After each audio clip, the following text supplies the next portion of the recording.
我们今天看的这个户型呢，叫做 Delray， 它是 Slora 这个度假村里面的一个5卧联排别墅。我们进去带大家看一看它的布局。它的室内面积有将近2300多平方尺，有5个卧室、4个半洗手间。它的卧室和洗手间的数量对比还是很不错的。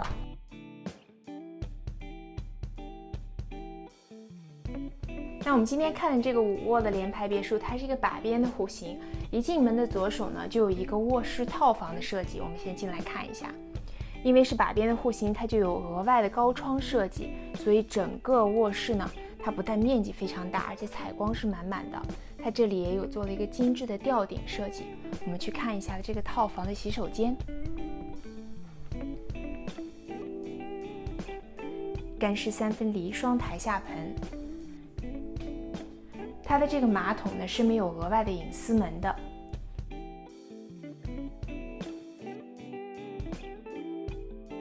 对于一个联排别墅来说的话，它的衣帽间还是非常大的，也有额外的以后会装门的这样的一个储藏室。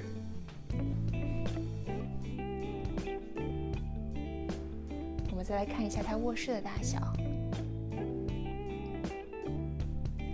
接下来回到玄关。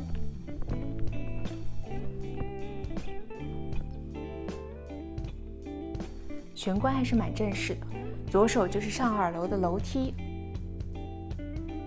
我们看一下它的生活空间的设计。厨房的面积也非常大，它这个小区呢都会给你配备了所有的家用电器，包括洗衣机和烘干机。所以作为一个投资的度假村，或者是作为一个自己平时来候鸟度假的一个房产呢，就非常省心。你基本上买了新房，该有的都有了，只要按照自己的意愿选家具就可以了。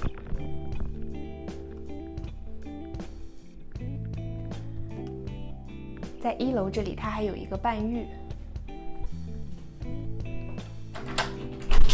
浴室也有一个通到室外的阳台的门。那我们稍后去带大家详细的看一下它的室外的泳池。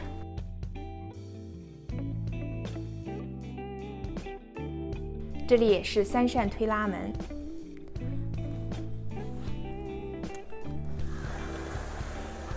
因为是联排别墅，所以为了隐私方便呢，这个后院的墙就是一个非常高的石墙。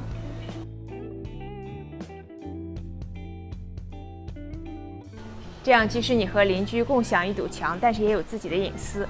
这个泳池不大，但是用来做一个戏水池还是足够的。也有带顶的阳台。我们接下来带大家去看一下它2楼的设计。它的2楼呢是由楼梯把整个房子的布局一分为2。我们先看了一下它右边的这个设计，是有一个小的厅，它这边也是带窗，采光非常不错。然后上面有洗衣机和烘干机。这里呢，如果不是样板间的话，它就会装一个门，把这个都遮挡起来。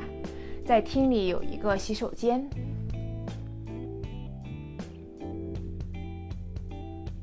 洗手间的旁边呢，就是一个卧室套房。这个卧室的面积还是非常大的，它里面放的是这应该是一个 queen size 床，但是你看它两边的位置和床头柜大小，如果你想升级一个 king size 的话，也是绝对没有问题的。来看一下它配的这个浴室。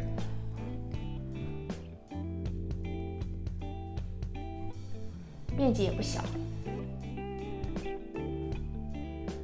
我们出来之后，右手再看一下第2个卧室。这个卧室设计了一个孩子房子的设计，它也有自己的衣柜间。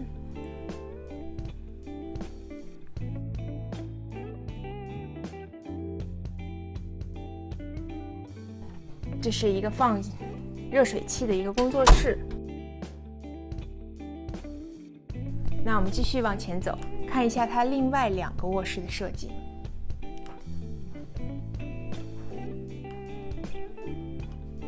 第1个卧室，这个卧室设计成了一个上下床，下面可以睡2个小朋友。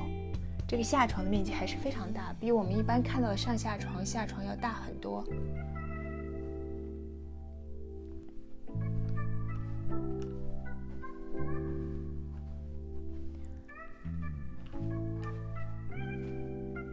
这个卧室呢也是一个套房的设计，而且它的卧室面积和采光窗户都非常大，带自己的衣帽间。所以那么看下来，就是它在2楼的4个卧室里面有2个都是套房的设计，这是非常棒的一个配比。不管是自己出租呢，还是说自己家的朋友过来一起小聚，其实都非常方便。我们按照常规继续和大家坐下来聊聊这个户型。我们今天带大家看的这一套联排别墅呢，它是在我们迪士尼不远的一个小区，开车大概10来分钟，不需要上高速就可以到的小区，叫做 Slora Resort。这是一个可以短租的度假小区。那么在这些所有的户型里面呢，这个联排别墅它是属于数量比较小的、价格比较低的一个户型。那么大家看完这个房子的布局之后呢，感觉怎么样？我觉得在这个价位上，这套房子实际上用来做出租的话，也是一个非常不错的选择，因为它的卧室和它的这个洗手间的配比是非常合理的，而且它在1楼有一个主卧套房。我觉得因为1楼有一个主卧套房，它也特别适合就是想来奥兰多地区每年来候鸟那么3、5个月的朋友，剩下的时间你可以把这套房子放在市场上，特别是夏天天气比较炎热的时候，如果你不想来奥兰多的话，正好也是所有的孩子学校放假的时候，我们奥兰多每年那个时候都会接待非常多的专门来迪士尼度假的家庭。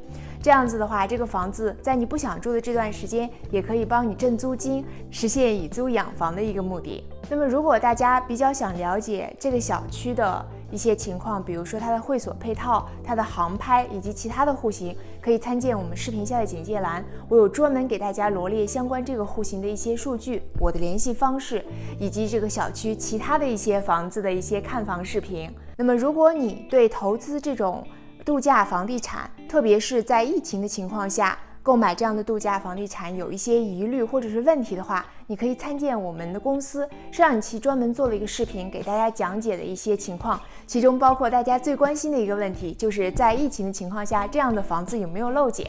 在你离开之前，记得关注我的频道，我们下一套房子见。